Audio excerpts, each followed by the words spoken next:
La Oumma de YouTube, que la paix soit sur vous. La sourate Al-Baqarah est la sourate la plus longue du Coran. Elle est composée de 286 versets. 286 divisé par 2, ça donne 143. Et le 143e verset nous dit « وَكَذَلِكَ جَعَلْنَاكُمْ أُمَّةً وَسَطًا » Et c'est ainsi que nous avons fait de vous la communauté du juste milieu.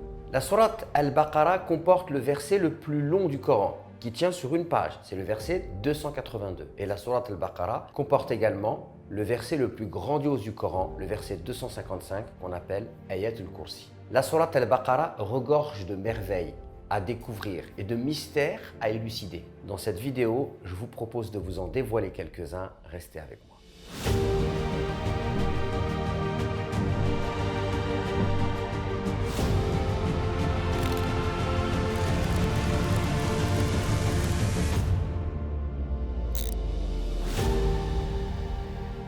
Parmi les bienfaits et les mérites de Surat Al-Baqarah, il y a celui-ci. Le prophète nous dit que la maison dans laquelle est récitée Surat Al-Baqarah n'est pas approchée par Satan. C'est-à-dire que Satan ne peut pas entrer dans cette maison.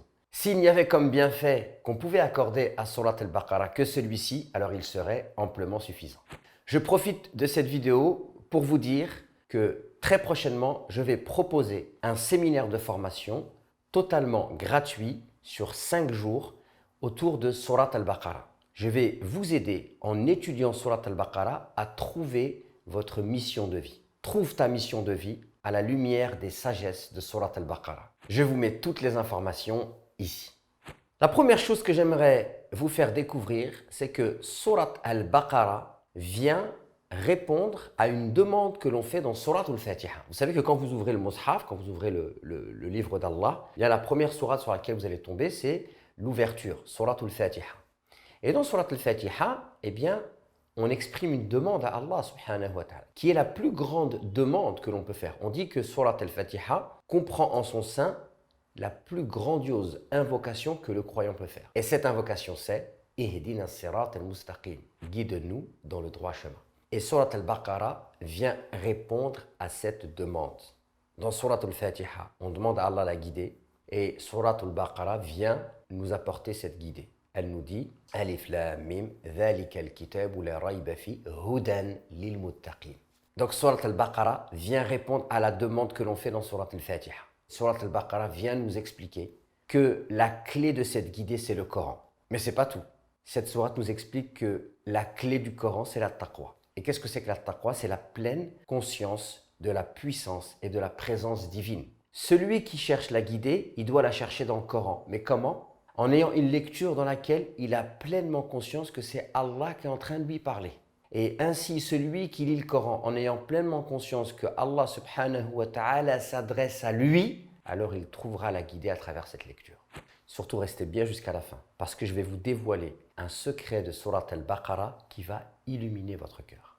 Deuxième trésor de Surat Al-Baqarah que je veux partager avec vous. Alors, il y a beaucoup de gens qui lisent le Coran et qui considèrent qu'en fait, le Coran, c'est un livre comme ça qui est éparpillé. On passe, passez-moi l'expression, du coq à l'âne, on passe d'un sujet à un autre et ils ne voient pas le fil conducteur. Sachez, mes frères et sœurs, qu'en arabe, surat, c'est le pluriel du mot mur. C'est-à-dire qu'une sourate, c'est un mur qui va englober tous les versets, tous les ayats qui ont le même objectif, qui vont dans le même sens. C'est-à-dire qu'une sourate, elle a un thème, elle a une thématique, elle a des objectifs, des visées vers laquelle elle souhaite nous amener.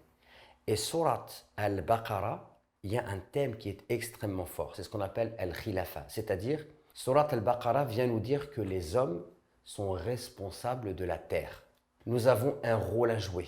Nous ne sommes pas sur terre comme ça juste pour vivre et attendre que le temps passe, mais nous sommes sur terre pour essayer de laisser une empreinte positive de notre passage sur terre. Nous sommes là pour réformer la terre, pour essayer de faire émerger une civilisation qui va porter les valeurs de l'islam, la miséricorde, la justice, la bienfaisance. Et d'ailleurs, je peux faire le lien avec le fait que Surat Al-Baqarah vous préserve de Satan. L'une des choses qui fait que Satan arrive à égarer les hommes, c'est que les hommes n'aient pas de ligne directrice dans leur vie. Ils n'ont pas d'objectif clair. Quand vous n'avez pas d'objectif clair, vous êtes dans une forme de oisiveté. Et ça, c'est l'un des éléments les plus facilitants pour permettre à Satan d'égarer l'être humain. Alors que lorsque l'être humain, il se sent investi d'une mission, il sent qu'il a un rôle à jouer, il est déterminé, il a quelque chose en ligne de mire dans sa vie, alors il se préserve de Satan. Effectivement, il va, dans cet objectif qu'il souhaite réaliser, devoir faire preuve de patience, de force, de détermination. Il va devoir surmonter des obstacles. Il va trouver peut-être Satan sur sa route, mais le fait qu'il ait un objectif en ligne de mire, eh bien, il va pouvoir surmonter ces obstacles et avancer petit à petit avec l'aide d'Allah subhanahu wa ta'ala.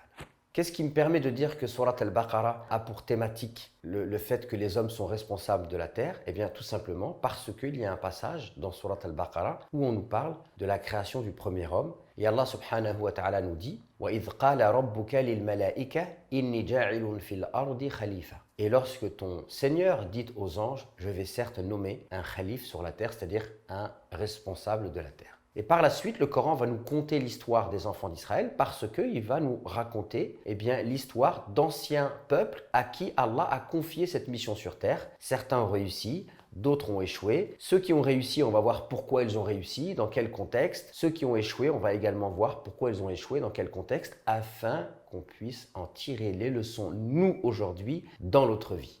La troisième merveille que j'aimerais partager avec vous consiste à élucider une énigme.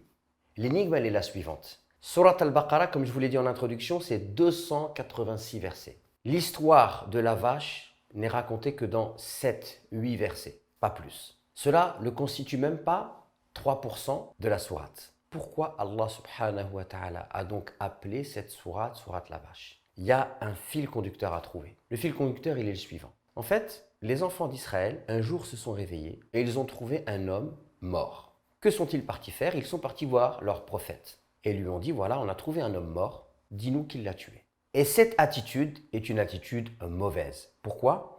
Parce qu'un prophète est là pour enseigner la religion. Il n'est pas là pour résoudre des problématiques de meurtre. Puisque les enfants d'Israël, un jour, se retrouveront sans leur prophète. Et lorsqu'ils seront face à un meurtre, pour que leur société puisse bien fonctionner, ils vont devoir apprendre à résoudre et à solutionner ce genre de problème. Rappelez-vous que la thématique de la sourate, c'est le fait que les hommes sont responsables sur la terre. Donc, si on veut faire société, on doit apprendre à résoudre ce genre de problème. Une société qui fonctionne bien, c'est une société qui limite l'injustice et qui fait la promotion de la justice. C'est une société qui est capable d'arrêter ses meurtriers. C'est une société qui est capable de maîtriser et de neutraliser ceux qui souhaitent créer le désordre et répandre le mal dans la société. Et Allah subhanahu wa ta'ala veut éduquer les enfants d'Israël, et donc il dit au prophète Moussa, alayhi salam, de dire aux enfants d'Israël, si vous voulez savoir qui a tué cet homme, alors vous devez fournir un effort. Et cet effort est symbolisé par le sacrifice d'une vache. Et le Coran nous raconte donc cette histoire. Moussa demande aux enfants d'Israël d'immoler une vache, et au lieu de s'exécuter, qu'est-ce qu'ils vont faire? Ils vont commencer à chipoter. Quel genre de vache? Comment elle est? Et plus ils vont poser des questions, et plus Allah va leur compliquer la tâche. Au point que les caractéristiques qui vont être fournies par Moussa pour trouver cette vache, elles ne se trouvent que chez une personne. Et cette personne-là va apprendre que les enfants d'Israël recherchent une vache qui possède les caractéristiques de la sienne et donc il va leur vendre un prix exorbitant. Et il y a une grande leçon ici. Cette leçon, c'est que plus vous allez chercher à compliquer les choses et plus Allah va vous les compliquer. Et ça, c'est un état d'esprit qui est blâmé par le Coran. On appelle ça le roulou. N'exagérez pas dans votre religion. Et il y a également des hadiths du prophète alayhi salam qui vont dans ce sens. Vous avez par exemple ce hadith dans lequel le prophète alayhi salam nous dit halakal mutanatti'un. Donc sont certes perdus ceux qui exagèrent dans la religion, ceux qui compliquent les choses. Et donc qu'est-ce qui va se passer par la suite? Eh bien, il va se passer le fait que une fois que les enfants d'Israël vont immoler cette vache, vont la sacrifier, Allah va demander au prophète Moussa de prendre une partie de cette vache, de frapper ce corps. Et l'homme qui a été assassiné va pouvoir être ressuscité, il va dénoncer son assassin et il va mourir à nouveau. Et là, il y a un symbole qui est extrêmement fort. Je vous ai dit que le verset le plus grandiose du Coran, il est dans Surat al-Baqarah. Et ce verset, c'est Ayatul Kursi. Ce verset, il est très simple. Il a pour objectif de nous faire prendre conscience de la grandeur d'Allah. Car ceux qui ont vocation à réaliser leur mission sur terre, ils ne pourront le faire que s'ils se connectent à la grandeur d'Allah subhanahu wa ta'ala. Et Allah subhanahu wa ta'ala nous parle dans Surat al-Baqarah d'un défaut de certains enfants d'Israël qui était le matérialisme. Ils veulent un veau d'or, ils veulent voir Allah. Et en fait, Allah il leur donne une leçon puisqu'il va ressusciter un mort par le mort. La vache qui est morte, elle va frapper un corps mort et la vie va venir. Donc Allah subhanahu wa ta'ala, il est tellement grandiose et il est tellement puissant qu'il peut donner vie au mort par le mort. Et là, il y a un symbole qui est extrêmement fort, qui est extrêmement puissant pour pouvoir se connecter à la grandeur d'Allah subhanahu wa ta'ala.